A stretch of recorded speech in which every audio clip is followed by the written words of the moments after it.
The documentary you're about to watch is the most important documentary I've ever made.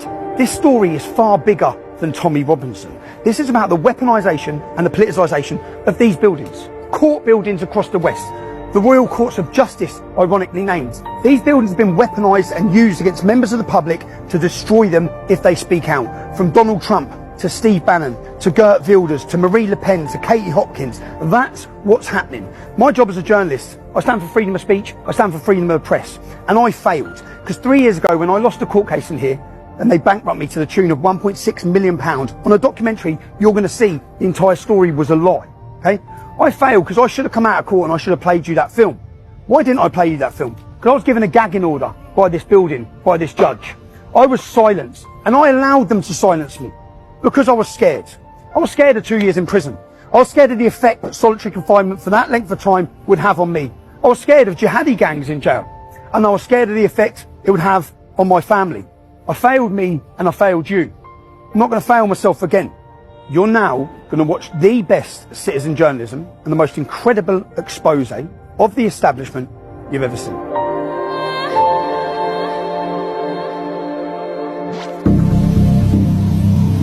The news is how we find out what's happening in the world. It's how we form our opinions. Opinions based on facts. That's the key. Facts. Facts should be delivered to you by journalists based on the truth. But what if what they're delivering you isn't the truth? What if it's stories that are manipulated to make you think a certain way, to follow a certain narrative, different people's agendas? And what do they do to those who go against that mainstream narrative? Those who try to expose the truth. This is a documentary about the lengths they will go to shut down and silence anyone from bringing you, the British public, the truth. I lost my job over this. Non-disclosure agreements. He's a nasty little piece of shit. Swung the hockey stick over his head and hit me in the spine with it. Well, it's all there. This kid was out unconscious already. That's just malicious. I'm not standing, you're not going, but no, because what you're doing, I know what you're doing. Tommy, I am gonna mince your kids, mate. This is a documentary about the unholy alliance between the media, the justice system, and our politicians. How they conspire to suppress free speech, how they pervert democracy, and how the truth and your freedoms are just two of the casualties. We will show how the mainstream media deceives people, how they ignore the truth, how the lies of the virtue signal in BBC, ITV and Channel 4 are all about their poisonous agenda, no matter the cost to innocent people. It's also a documentary about how an everyday playground incident between two young lads was spun into global news, at a terrible cost to so many people, not least the two young lads themselves. We will show how the law is being abused, how people driven by hateful ideologies attempt to intimidate and silence anyone who dares to challenge the so-called progressive, so-called liberal narrative. We will show the foolishness of our fear-driven political leaders who jumped on a story, took a side without knowing the truth, or worse still, knowing it but hiding it, because the truth didn't fit their narrative, regardless of the human cost. And we'll ask three important questions. Firstly, is the media accountable to anyone, in any way, for what they report? Years after the Leveson inquiry, has anything changed, or do they continue to act with impunity? Secondly, is our legal system still fit for purpose? We will show how lawyers who hate Britain but love jihadi warriors have weaponised the law system against us, and how the legal system really only works for the rich. And finally, how do we keep our politicians accountable? If the police, the courts and the state can silence anyone for speaking inconvenient truths, truths that may raise questions about government policy, is the UK any different from China, Russia or Iran in their treatment of dissidents? And of course, for Piers Morgan, for Jeremy Fine, for the BBC, ITV and Channel 4, it's a tutorial on journalism. Keep watching it, you'll learn a lot.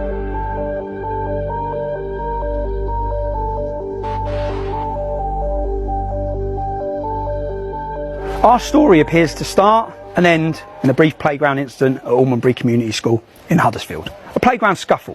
One boy poured a bottle of water on another child. The school dealt with it, and that should have been that.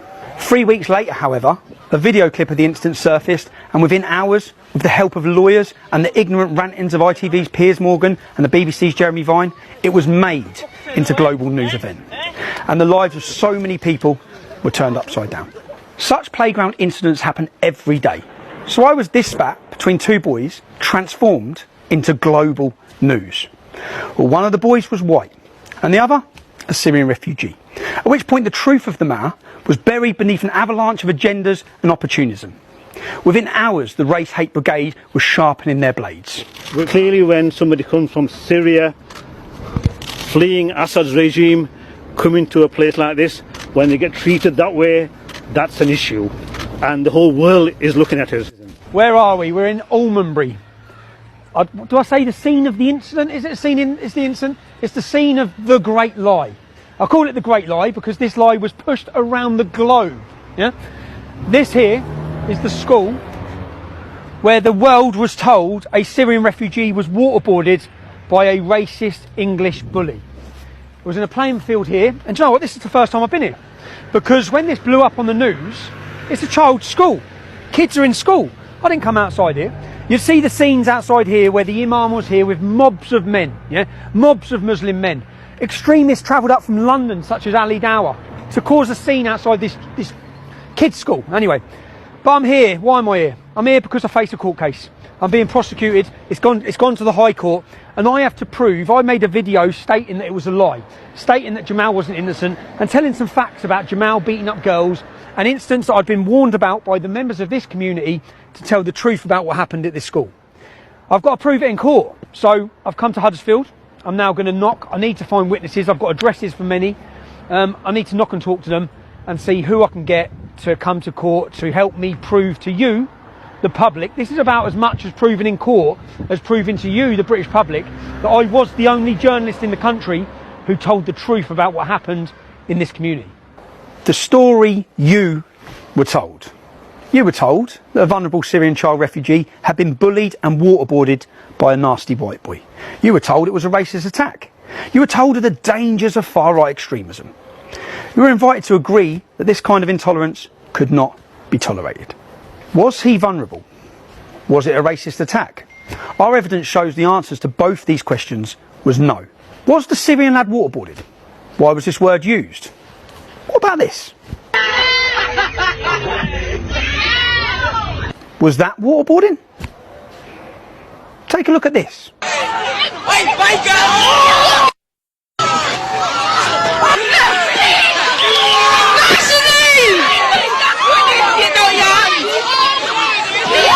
It shows a group of non-white children beating up a white girl.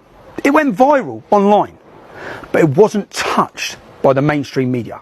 It wasn't made into a global story. Why not? Meanwhile, the usual suspects had lit the fire and were gleefully stoking the flames. Everybody was exposing the scumbag that did this, who I hope gets severe retribution. And of course, the politicians. They're always quick to jump on the bandwagon. Theresa May, Sajid Javid, Naz Shah, Nicholas Soames, Winston Churchill's grandson. Such moral outrage. And it's not just the media and the politicians. In today's Twitter and Facebook driven worlds where celebrities and groups compete to virtue signal, most of them driven by the warm feeling they get by expressing their moral outrage, or by fear. The fear of what might happen to them if they don't. Everyone who's anyone pumped the Bailey Jamal story. Boxers, Lennox Lewis, Huddersfield Football Club, celebrities from across the globe. Let's have a look at all of the celebrities and blue tick brigades who pumped the Jamal story. And here are some of the people who pumped the story you watched earlier of the white girl getting beaten up. Sadly, whether it's politicians, celebrities or other groups, none of them are wise enough or pause long enough to ask whether they have the whole story, to check the facts, to find the truth. But why let the truth get in the way of such a good story? And this story was just too good a story. Two lads in a playground scrap is not international news. But racist white thug waterboards helpless Syrian refugee, boom! Racism can't be tolerated, beware of the far right. That's their kind of story. We'll hear more about the militant left later. But they clearly weren't going to miss out on this.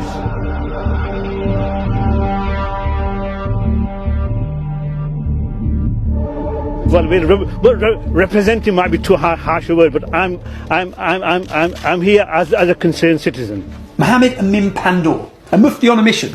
He rushed to Almondbury from his mosque in Batley, a town at the far end of the district. In fact, there's 40 mosques closer to this school. But perhaps Mufti Pandoor had his own agenda. You see, his little brother, Councillor Shabir Pandoor, is the leader of Kirklees Council in Huddersfield, and they were having some pretty bad news days at that time. By the way, Mufti Pandoor, he's the same guy who ordered the Islamic mob to come to the school in Batley and demand the sacking of the RE teacher who showed a cartoon of Muhammad in a discussion about free speech. Look at what we do as a community, and you'll understand our stance. So what has happened is totally unacceptable. Yeah, and we have made sure that the school understands that. The teacher has been suspended. The teacher has been suspended.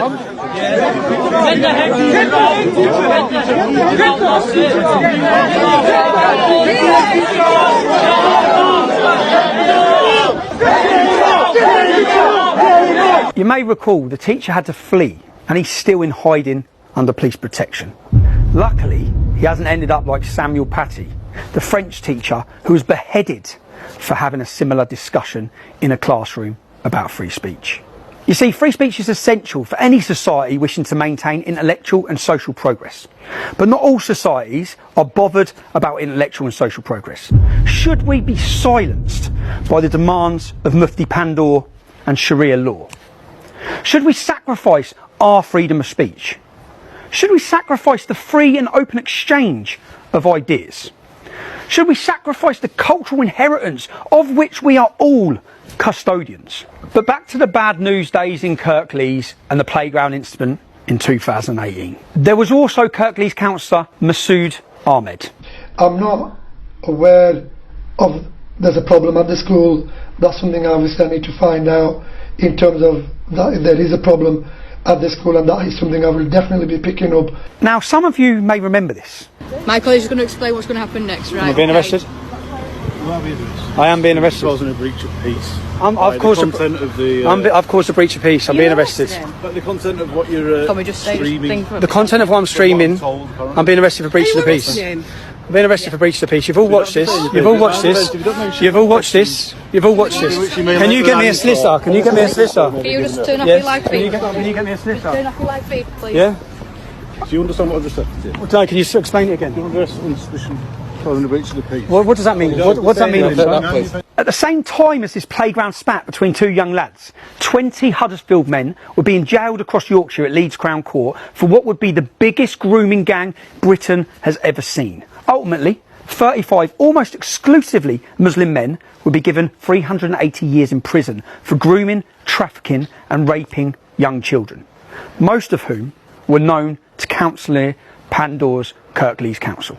Mufti Pandoor travelled for half an hour to rabble-rouse a gang outside the school gates over this playground incident, when within a couple of mile radius in Batley, police have arrested a further 99 men in relation to historic sex crimes. So far, 32 have been charged, including one Ibrahim Pandoor, 41 of Batley. That makes it the highest destination of grooming gang arrests anywhere in the UK. We googled to see what Mufti Pandoor has said about these grooming gang atrocities. Nothing. We googled to see what Councillor Masood Ahmed's condemnation. Nothing. In fact, we can't find the condemnation from the Mufti's brother either, Councillor Shabir Pandoor, leader of the council. Just one statement from him, reported in June 2019, telling the National Working Group of Child Sexual Exploitation Response Unit that his authority had moved forward. That's it. They've moved on. Never mind grooming gangs, gang rape of young children. All these men seem to be far more concerned about what happened in a playground at Almondbury Community School, or about cartoons of their prophet Muhammad.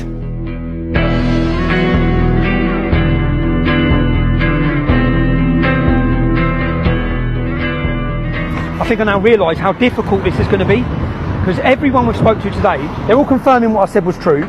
Everyone's confirming what Jamal was like, including school staff. But as soon as I mention this camera, as soon as I mention court, I need someone to come to court, they just totally silence straight away. No one can have said that. No one can have said this. If you jump in, it's raining. But I'm realising how difficult it's going to be, but I have got an idea for that now, after today. So, but first stop McDonald's, yeah? Let's go to McDonald's because I'm starving. It's been a long day. Yeah, see you on YouTube. Yeah. See you. Smaller in real life, isn't it? Nice to see you, man. Nice to meet you, bud. Shall I offer you a drink? No, I'm fine, thank you. Cheers, though. Sure. Yeah, thanks, man. Very nice to see you. No, thank you, bud. Hello? Steve, how are you, mate? It's Tommy. I'm good, mate. Bro, mate, have you still got all those hidden cameras? Yeah, of course I have, yeah. Could I borrow them? Yeah, but when I say borrow them, can I borrow? I'm going to need to take them for weeks because I've got so much to do. It's a long story. I'll explain when I see you. But I'm in a bit of a situation. I need some hidden cameras. This is not a problem. I'll put some kit together for you. That's it. So that's the idea. The idea is, I've got a friend there, Secret Steve, who has all sorts of cameras. Yeah, he's a private investigator. I need to show the public everything I've heard today. I need the public to hear and know the truth. I need them to know how much they've been lied to by the media about what happened in this town. And the only way, unfortunately, the only way I'm going to be able to do that is with hidden cameras. Because today, I've heard the truth, but I need every one of you to know the truth. And everyone's too scared. That's why I said Project Fear. Everyone is too scared to speak the truth or to come to court. So I'm going to end up getting hammered in court. The whole world told I've lied when I haven't. I was the only journalist in the UK who told the truth. So we need to prove it. So we'll shoot down the motorway now. We'll go get these hidden cameras. These are all. So this is a tie. There's a camera in that. That's the camera. Mad, isn't it? The camera there. You've got everything here. Cameras, glasses. I don't wear glasses, so that's going to be awkward. That's the bottom of a coffee cup. So you put that on the bottom of the coffee cup. I feel like James Bond.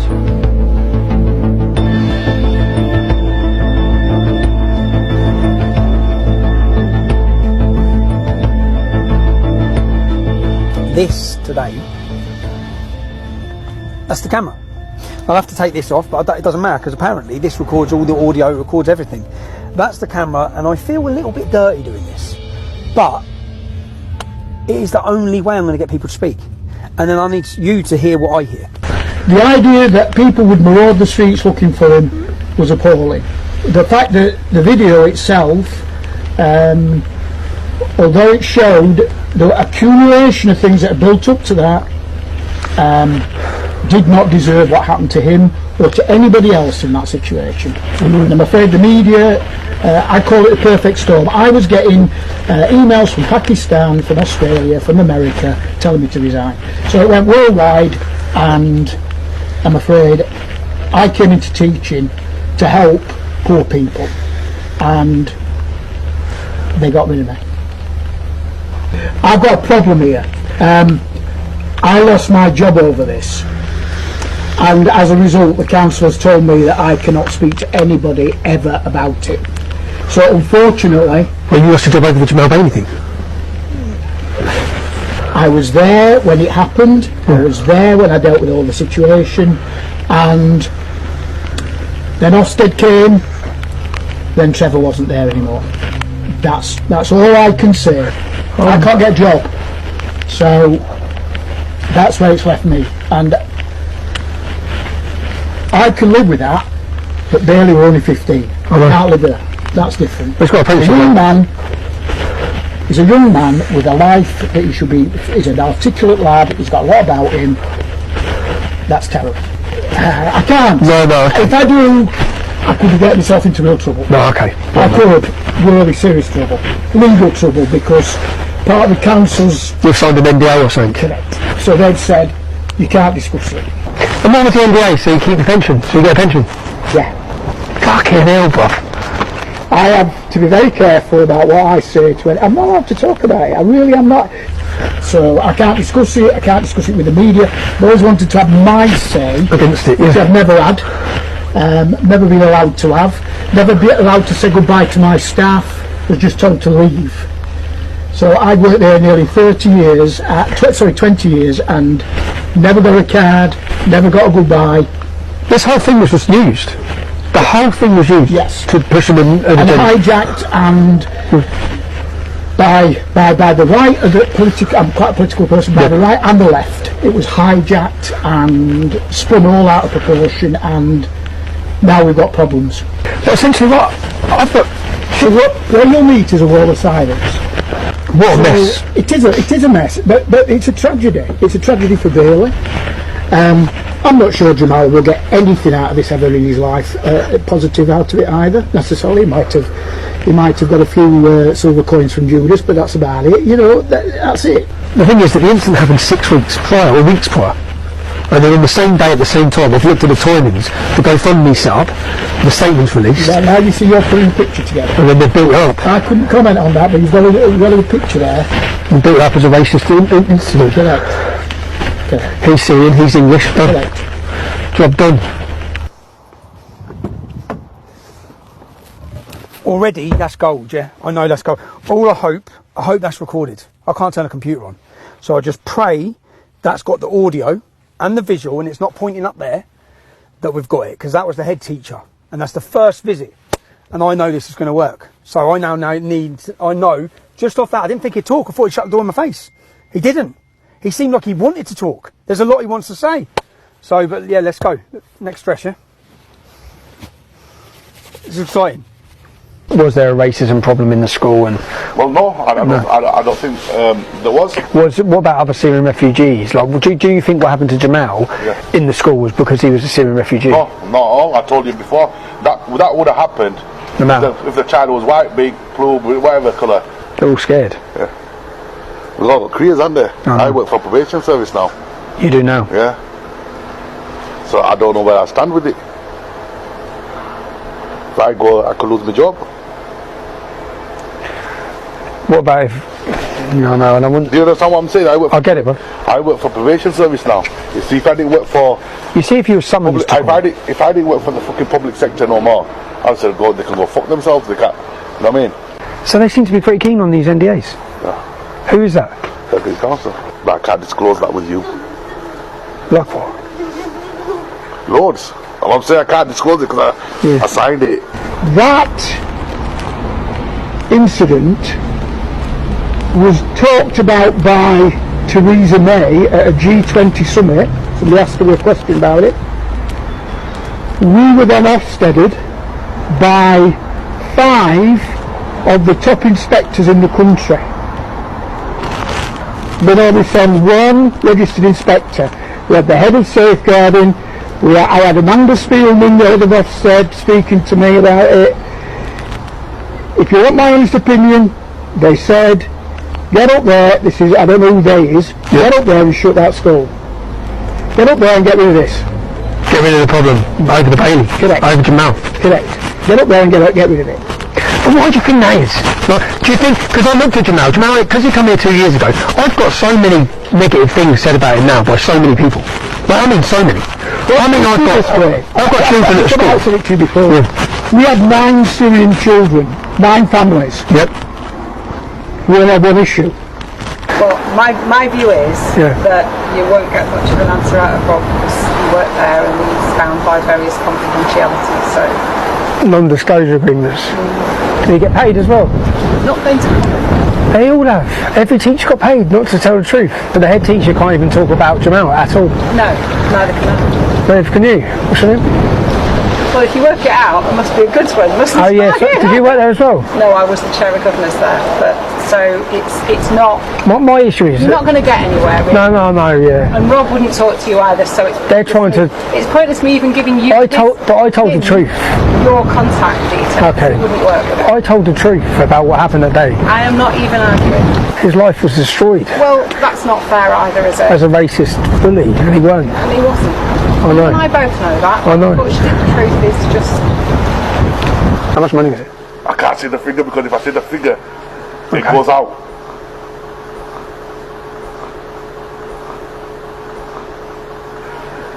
Because mate, 18. I've just found out, well, the head teacher's told us already that he was blackmailed and threatened. I've just found out of Kumar, he was paid £18,000. Paid, he said, I can't say, shh. I signed, I was paid. I said, paid what?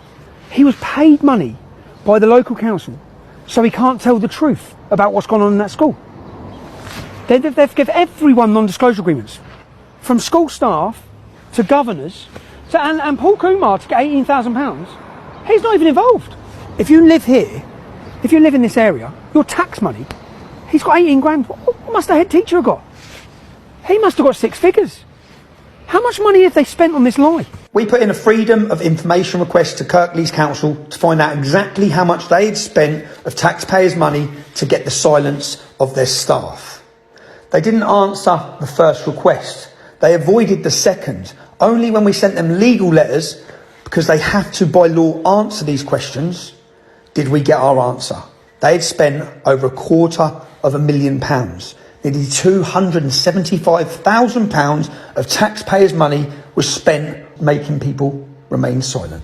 But they've spent money silencing everybody, so no one can ever, this is forever, once you sign that agreement, no one can ever tell the truth, while they pushed this manufactured lie that destroyed lives, schools, communities, everyone's life. I've seen life after life after life, person after person's life destroyed, while the council, your local council, Kirklees Council, give away hundreds of thousands of pounds to make sure that the truth can never be told.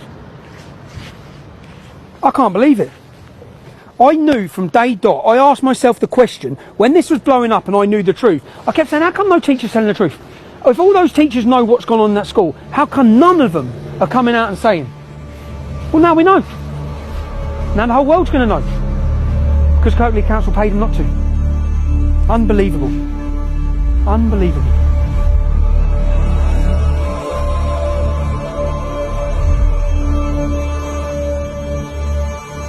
Jamal was in your year? Yeah, he was in the same year as me. What was Jamal's attitude like at school? He wasn't very nice. He called female teachers bitches. He just didn't really have respect for the female students, to be honest. Yeah, basically we were in a PE lesson and we were playing hockey with a teacher called Mr. Cattell, and I had taken the hockey puck off of Jamal because I was on the other team and sent it to the other side of the room where my teammates were, and I then turned around and just felt a really sharp pain in my back, and he'd swung the hockey stick over his head and hit me in the spine with it. Do you think there's any way that could have been an accident? No. It knocked me to my knees. It knocked you to your knees. How long had Jamal been at school when this happened? About 2 weeks. I've had lasting injuries from it. It's caused me to have severe pain in the top of my back, and I'm on medication for the pain. Still now? Yeah. Did Jamal get in trouble for this? Not that I'm aware of. First, I want to apologise to anyone I've been forced to record with a hidden camera. Sadly, people are terrified to tell the truth because of the potential consequences. But the truth still needs to be told. Do you remember of any incident specifically with Jamal with girls? Well, there was that one where he hit that girl with hockey stick, wasn't it? Yeah, Charlie. Charlie. Yeah. I don't think her name then. Yeah, nice girl. Lovely little girl, that. Yeah. It was just rude to him, obnoxious, bloody nasty. No respect for ladies, no respect for girls. Yeah. Expected everybody to bow down to him.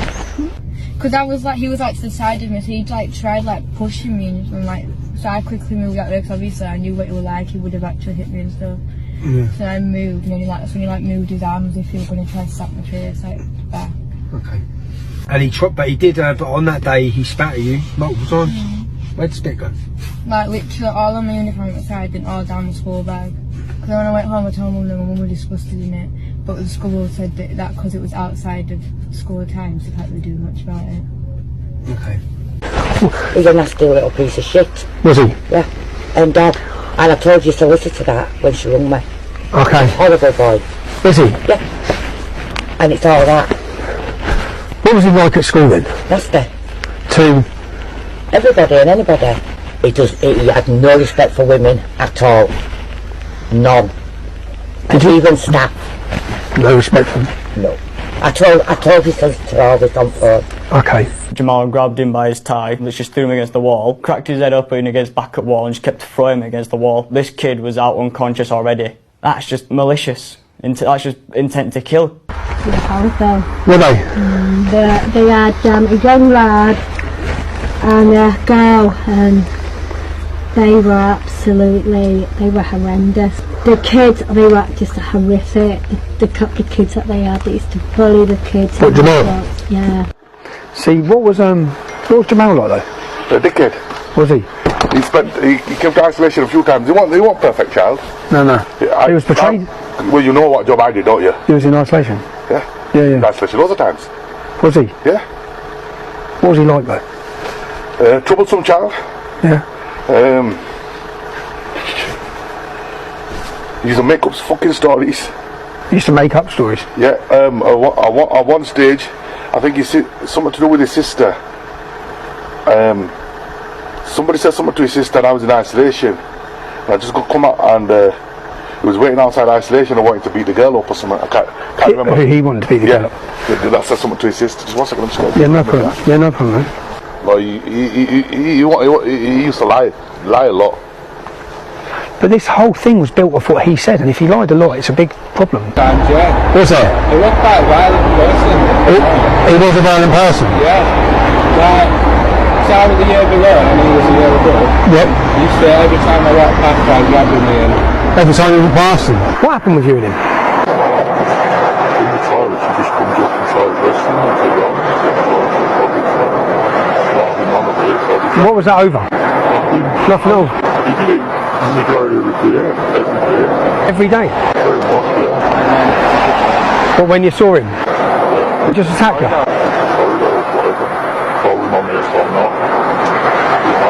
Was he like that with lots of kids? Just certain kids? So he thought he could? No. Well, he just randomly attacked you? Yeah. What about your mum said something about he put something in between his hands? Oh yeah, it was a compass. I remembered it yesterday, just as he went. It was a compass. He got a compass and he was going around like, when he got to me he went proper hard into me, made me bleed and everything, and I think it was Miss Ennis that proper gave him a telling off. Okay. You know, you said, so say like that incident there, you said some girl said something to Jamal's sister and he waited outside to beat her up. Well, there are testimonies from several children who alleged they were being bullied by him. Younger children, little girls, mostly girls. Is Jamal the innocent victim you've been told? I gathered these testimonies over just a few hours filming in Huddersfield. I could have carried on. Yeah, I was waiting outside isolation to beat the girl up. And about the lies? Yeah, I'd say about Jamal. He used to tell fibs. Several times he got investigated. And it just fucking turned out to be fucking lies. The fact he always lied is a big point. The fact that you know that the police, the school investigated incidents where he said things happened and they turned out to be made up. Yeah, there was fibs. They couldn't have happened. It could have happened because of I think there was one. The child wasn't even in school that he accused. I can remember. Oh my God. Yeah. Oh my God. I'm sure he accused another guy called Jaden. I can't remember his last name. Called what? Jaden. He accused Jaden or something. And when me and Miss Ennis investigated, it was fucking bollocks. Not very likeable, really. No. You know, about what he was going to do to sisters and what have you. To Bailey? To Bailey and to others. Oh, and to others. But not a very nice boy. When you say, what was he going to do to the sisters? Well, he told Bailey he was going to rape them. Told Bailey he was going to rape his sister? Oh, no, and I tried to argue that it was in the public's interest for them to know the truth about Jamal. And they was just retaliating. Yeah. You know, which most people do if somebody threatening with their sisters. Yeah. But Jamal seems like every kid I spoke to that he attacked was younger. Yeah. Bully. Jamal? Yeah. Yeah, that's what I'm finding now. Yeah. That's what I remember. He said he was going to stab him, so I think it was a science or something. Yeah. If I remember. He said, yeah, so he goes to come and then, what are you saying now? Because that thing of him getting caught with a knife in school, it's like, what? Caught with a knife and a screwdriver? Yeah. Bailey gets expelled for pouring a bottle of water? Yeah. What the fuck? Surely you get... Have you got a statement on that? No, because there's things missing. But I've got his dad mention it in the minutes of the meeting. His dad mentions it in the meeting with the school. His dad mentions about them catching him with a knife and a screwdriver. His dad brought it up. I've got it in black and white. Yeah, so you've got a good case there. I've got it. Yeah, he got caught with a knife. They can't deny it. You see, the truth was there for the media. It was there for celebrities and politicians to see. They could have told you the truth at the time. before some of you gave over £160,000 of your money to the poor victim, Jamal. Well, not so poor anymore. But none of this was true. A key part of this case is that I reported what I was told. Before my involvement in this story, a mother went online and said her daughter had been attacked by Jamal. I contacted that mother. She sent me images of her daughter. She said her little daughter was beaten by 3 Muslim girls and that Jamal jumped in and bit her daughter on the head. She sent me the images of the bite marks on her daughter's head. I said, can I speak to you? Can I interview you? I rang the mother, but the child was too scared to talk to me. She's scared. Oh no, everyone's scared. A girl went online and said that she had been attacked by Jamal. Both of these victims deleted their comments. Why? Both of these victims had gone online and reported this before my involvement at all in this case. I simply reported what they were saying. We revisited the mother's house to try and get confirmation as to why she backtracked on the story she had put out and the story she had told me. I don't care if you're driving, Tommy Robinson's there. Tell her not to worry, don't worry. He said don't worry. Yeah. So when you put online about Jamal, what happened? Like, what did you what happened? What was the response to that? What do you mean? I mean, did you receive any? Did I receive threats? Yeah, I did. What sort of threats? Rape, all sorts, Tommy, all sorts. And I'm just, what I'm trying to understand is that, and is that, because what I've looked at, and then, because Jamal's solicitors are using a statement that you made, saying that, Jamal had nothing to do with it, but was that, I'm asking, was that in response to the threats you received? Yeah. It was, okay. Liar. He was just a liar. Jamal telling fibs all the time. Several times investigated, found out that he was talking fucking shit. I don't think the whole. But then I read Jamal reading what was blatantly a prepared statement on the news. I don't feel safe at school. Sometimes I say to my dad, I don't want to go to school anymore. I was just crying, and I didn't do nothing because I respect the school rules. Yeah, he used to break rules all the time. Yeah, he used to lie. He used to lie a lot. He lied several times. He lied several times. I caught him several times lying. He's suing me for defamation for what I've said about him, and I'm finding out after teacher after teacher after teacher, he's far worse than what I said. Far worse. I mean, like, far worse. He was put up on a pedestal by every single media outlet, politicians, footballers, celebrities, boxers, everybody. He's suing me for defamation for what I've said about him. All I'm knocking on the door and asking teacher after teacher after teacher is, what was Jamal like? And it's just flowing. It's just boom. And he was far worse than anything I said. Far worse. I find it insane. Because there is no way that all the things I'm now finding out, that no other journalist has found this out. They must have known what it was like, because it hasn't been hard.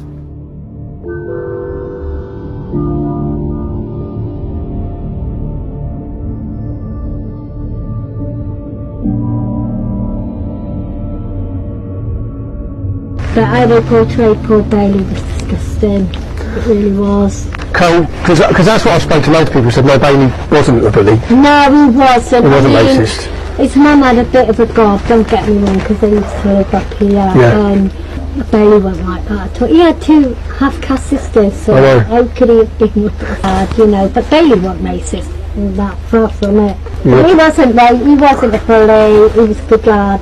Oh no. See him, and then Mary would always say, oh yeah, no, she was right, you know. But even during... Because he got portrayed, the way the media portrayed it was that Bailey was a horrible racist kid and that Jamal was an innocent little refugee. He wasn't. That far from it. So you were told Bailey was a bully and he was a racist. He wasn't a saint in school.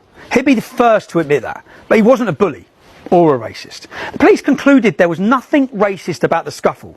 Yet you were told he was vermin. You were told he needed to be dealt with. He was vilified by the media, by politicians and by celebrities. Bailey a bully? Bailey a racist? Not according to his teachers and other children. Not according to his head teacher of his school. He was a 15-year-old kid, and he would have been, could be, have a great future. He's a very articulate lad. He's got a lot of issue about justice. Yeah, I think, I could have seen him being a lawyer or something like that because he has that in him. Really? Yeah. And he would stand up for his peers in school where he felt things were fair. Yeah. He would do that. I just want to tell the truth about Bailey. Yeah, well... His life was destroyed. Well, that's not fair either, is it? As a racist bully, and he won't. And he wasn't. I know. You and I both know that. I know. Unfortunately, the truth is just... But Bailey didn't even get to sit his GCSEs because of this campaign of hate, this perversion of the truth. What about Jamal's broken arm? Which the world was told was because of bullying. That was a lie. School incident reports record that he had been punching a much younger child in the face while holding him in a headlock, and he was pushed off him, fell and broke his arm. The police considered the incident to have been dealt with properly. He was picking, I think he picked, and I don't know who, somebody pushed him to get him off.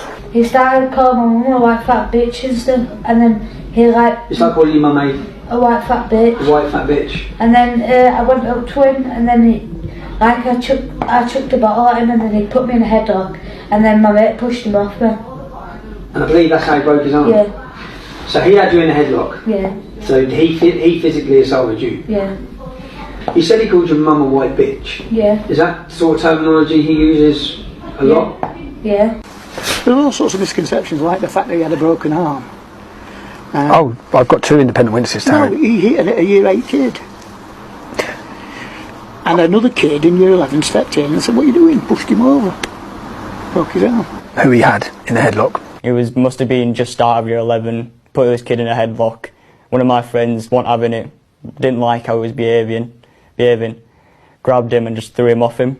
Like anyone do break up a fight, they just throw him off him, but this wasn't a fight. This was an all-out brawl, one-sided, completely one-sided, because this kid had no match against Jamal. Just threw him off him and he landed on a curb. How big was the kid? Jamal was in year 11. Yeah, half the size of Jamal easily. Okay.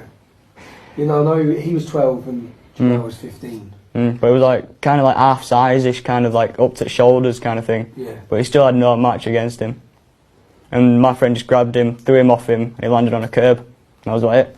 So I've read it reported by Jeremy Vine and in the newspapers that that was an incident of Jamal being bullied. No, exact opposite. He was bullying this kid. So you see, people thought that was all part of it. But that's, do you know why Can somebody be thrown to the floor with a broken arm? But do you know why they thought it was part of it? Because the solicitor said it was. No, well, that's not true. That genuinely is not true. I could even name it. I won't. But I could name the child in year 8 that he did it to, and I could name the child in year 11 that stepped in. So someone stepped in. Because basically, the school was a pretty good place. Kids had good values. So if you saw a bigger kid hitting a little kid, you'd step in and say, "What are you doing?" Get off him. And we even had it where. Do you know what he said to the year 8 kid? No. Called his mum a white slag. Yes. Now I've got that on camera as well. Now you say it, yes, he would have done that, and that would have been incredibly provocative for him. Even in his statement to court, Jamal claims they were forced to relocate from Huddersfield for their own safety to a different part of the country. Really? Because the records say there was no racial motivation and there was no threat at home. That's what the records say. And this is why the authorities, they refused to move them. And while all this was going on, records also show that his dad, Jihad, his dad's name is Jihad, he'd threatened to kill himself if the rest of his family weren't brought in from Syria. It's not surprising that some authorities expressed concerns that Jihad Hijazi was trying to manipulate the system to get what he wanted, including better housing. You were not told the truth, the whole truth and nothing but the truth. You weren't told anything approaching the truth by the mainstream media. And in Jihad Holy War's statement to the court, Jihad said that he wished he had died in the war with his family rather than go through what happened at Almondbury Community School. Really? He wished he was dead and all his family were dead rather than go through this school playground incident. Listen to the clip again. Say no then. Nothing. Say no then. Say no then. Say no then. Say no then. Eh? Eh? Listen to what Bailey's saying. He's asking Jamal repeatedly, what are you saying now? It wasn't a random attack. It wasn't a racist attack. Bailey didn't threaten to stab Jamal. The playground incident was not the beginning of the story. It was a culmination of many events. Not least, it was a response to Jamal's alleged threats to rape Bailey's younger sisters. They were about 9 years old at the time of this. So as a girl at that school, when you saw the portrayal of what happened with Bailey and him, because he was painted as this innocent little kid. He wasn't innocent, it's out in everyone. It's out in everyone. And I used to see him bully Bailey's little sisters and stuff, so...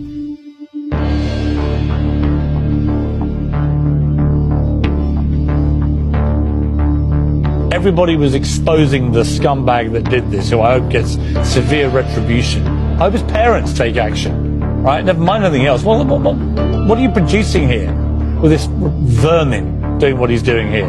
That's not Britain. That's not what we do as a country. You can hear him there describe Bailey as vermin. Words are important when you're on a daytime platform and people listen to what you say. What do you do to vermin? You exterminate it. You kill it. Lowlife. Called him a thug, but worst of all, he demanded severe retribution against this child. At the same time as this, Jeremy Vine was reporting. He didn't tell people the bully's name, although he was finding it hard not to name a child. Instead, he told his followers where they could find that name. Now, this is a direct response of both of your reporting, because when you reported, you can follow the timeline and the repercussions of what that brought. What I've done here, in 2018 there's a charity called Tell Mama that records Muslim hate incidents. Even though they've been in the past penalised for exaggerating the figures, let's work off their figures. They say there are over 1,000 hate incidents, with 325 of them being online. Some of them Islamophobic, which means criticising Islam as well. Here, I've printed a piece of paper for each one of those hate incidents. 327 hate incidents online against the entire Muslim community of the UK in 2018. The 325 Islamophobic comments, they're the ones you read about on the news every day.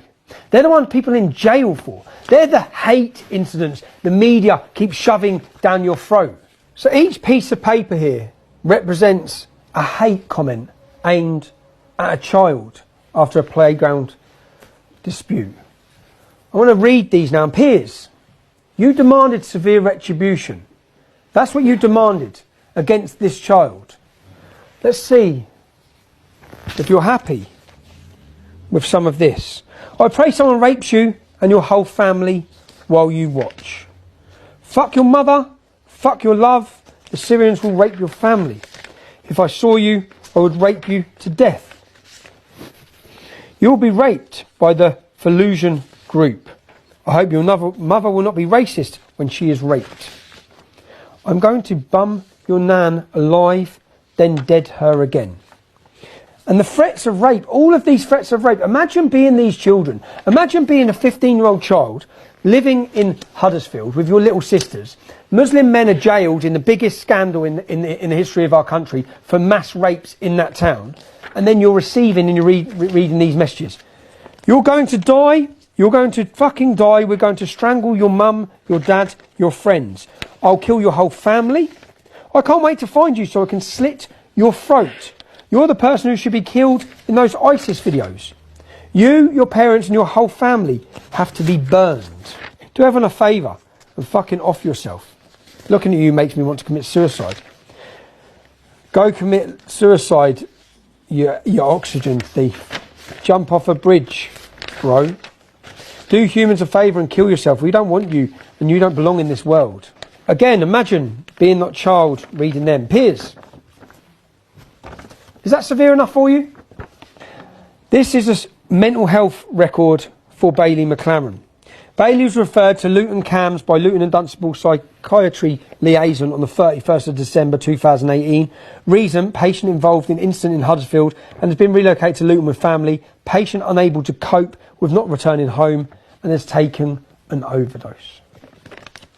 So this lie, this narrative, this agenda, which comes before anything else, by the politicians, by the media, that was pumped. This child, it doesn't matter. His life didn't matter. You know, if he killed himself, no one would have cared. We wouldn't have heard condemnation from any of the politicians or from any of the media. No one cared. Because everyone, from start to finish in this story, is collateral damage, so long as they have the narrative. And Piers, you have a son. You have children. Demanding severe retribution against a child for a school playground dispute is unforgivable. You sit there and you preach. You preach against us. You make your accusations against me. Never have I labelled Muslim children as vermin. Never have I demanded my followers to commit severe retribution against anybody. And this is what the media, the politicians and the celebrities created, aided and abetted by the left-wing activism and the selective indignation of Islam. Hypocrites out there might say, who cares? That's what he deserved, right? Imagine for one moment if I had incited violence against a young Muslim lad in the reversal of this situation. And you see, in a district where a generation of young girls have been raped, these threats are far from empty. What do you think, if you were working in the school at that time, what do you think what the media done? I think the media fucking blew out of fucking proportion and what fucking waterboarding at all. I know. But then the media run that Jamal was being bullied. Like, you see, he used to complain that he used to be bullied. There was another, I think, Kirklees guy that came, that Jamal said somebody gonna knife him or something. I think that should be on record. Yeah. I think when we investigated, I think it was a lot of bollocks. I'm gathering that by reading the school records. That he made accusations, and then when they were investigated, and there were a lot of bollocks. It lied. Yeah. Now ITV, Piers Morgan, you used your platform to incite hatred of a young child. No time for facts or the inconvenient truth.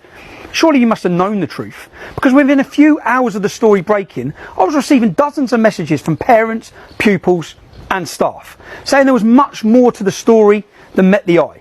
So I did what any journalist could have done, should have done. I asked questions. Were you just being lazy? Was it willful blindness? Or are you just incompetent, Piers? And the BBC's Jeremy Vine, to you personally, was it clinical cowardice? After all, you didn't reveal the white boy's name. You just told everyone where to find it, on Twitter. Were you afraid of being sued? Although it wouldn't have been the BBC licence fee payers picking up your legal bills, would it? Or was this your Pontius Pilate moment? Condemning a child whilst washing your hands of any responsibility? Because that's what you did. And you didn't seek the truth either. Piers, Jeremy, your lazy, inept reporting was not without consequence, as we will see. You incited hatred, you succeeded. And that's contempt. Your actions, not Bailey's, led to Bailey and his family being driven from their home in the middle of the night. Like the very refugees you claim you care about. The hate you incited was off the scale. Men with machetes had arrived at the school. Gangs were roaming the streets looking for Bailey.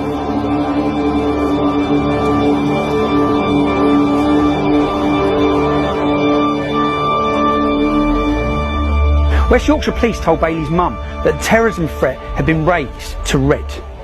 They had intelligence of people coming from Bradford to get Bailey and his family. Rather than deal with a threat, they moved Bailey and his family to a place of safety. So, whilst one child had the support of the whole country, had the support of the Prime Minister, Sajid Javid, the local football club, everyone rallying behind this child, £160,000 donated to him. The other child, in this incident, his family were driven from their home. Threats, groups of men looking for him, ready to commit violence against him. And the police stopped the mum. So the police took the family, the police went and got the family to get them out of their house through imminent danger. And they were taking them to relocate them here. Let's have a look. The Night Inn. This is the accommodation that Bailey's mother, with two 9-year-old sisters and children, were being relocated to. This one-star hotel, where rooms are rented by the hour, next door to a brothel. The imam, who brought a mob of men up to the school, he has 3 mosques within a stone's throw of where we're standing now. Bailey's mother, through her sense, looked up this hotel, saw it was owned by Muslims, read the reviews that it's a prostitute racket drug hole, yeah, and got out of the police meat wagon with her children to take them to safety herself. But this is where Kirklees Council were housing those children and that family.